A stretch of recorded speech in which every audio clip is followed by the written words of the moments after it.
Okay, anyone with a kid or who's even just been near one knows the sound.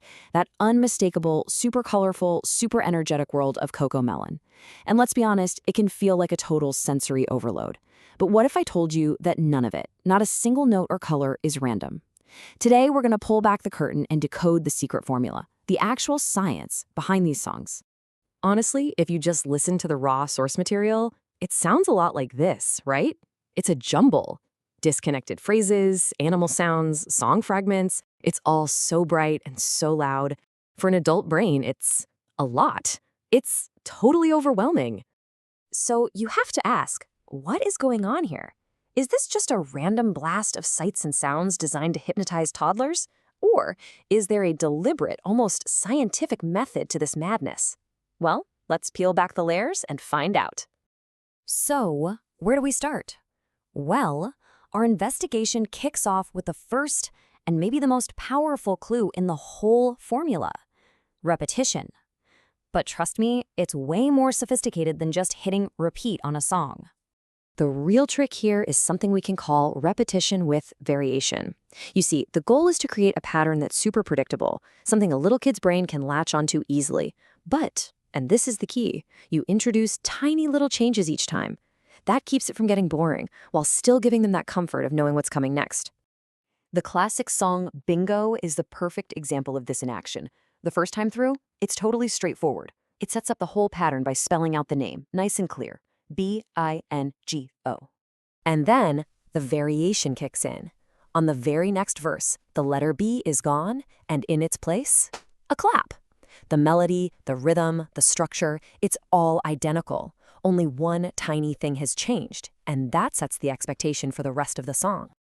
And it just keeps going. Now another letter is gone, replaced by another clap. For a kid, this is huge. This isn't just a song anymore, it's a game. They can guess what's coming next, and that feeling of getting it right is so rewarding. It's a brilliant way to get them to participate. So by systematically taking away each letter, the song has sneakily taught spelling, rhythm, and how sequences work, all in a way that's simple, repeatable, and actually fun. It's a masterclass in using repetition for genuine active learning. All right, so clue number 1 is the super smart repetition. But what are they actually repeating? Well, if you look just a little closer at the lyrics, you find our second clue. These songs are absolutely jam-packed with foundational learning concepts, hiding right out in the open. I mean, take a look. These are not just simple little tunes. They are lessons in disguise. You've got 5 little ducks. That's literally a counting down lesson in subtraction. We just saw how Bingo nails spelling. You get animal vocabulary when it clarifies that, yep, a baby sheep is called a lamb. And you even get big moral lessons, like in The Ant and the Grasshopper, where the takeaway is work comes first, then I'll have time to play.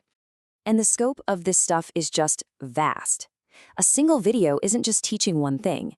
In one sitting, it can cover math with counting songs, a little bit of science with animal sounds, social skills with songs about saying please and thank you, and even the basics of problem solving, like that spider who just will not give up on climbing that spout.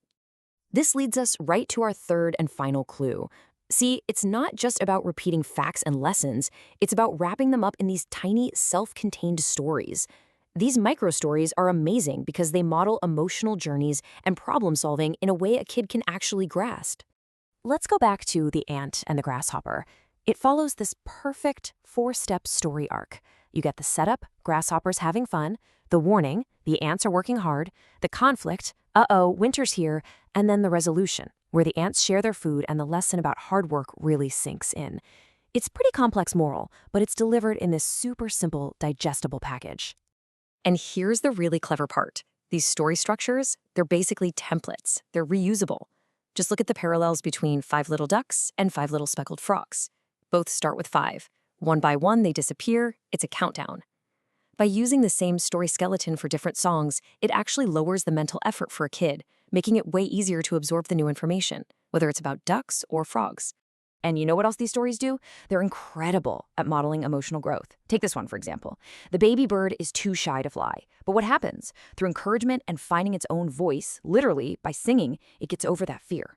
This is not just a story about a bird. It's a story about being brave, and it gets a child a little roadmap for understanding their own feelings of being scared or shy. Okay, so we've gathered all our clues. We've got the repetition engine, the learning blocks in disguise, and these micro stories with macro lessons. So now it's time for the big reveal.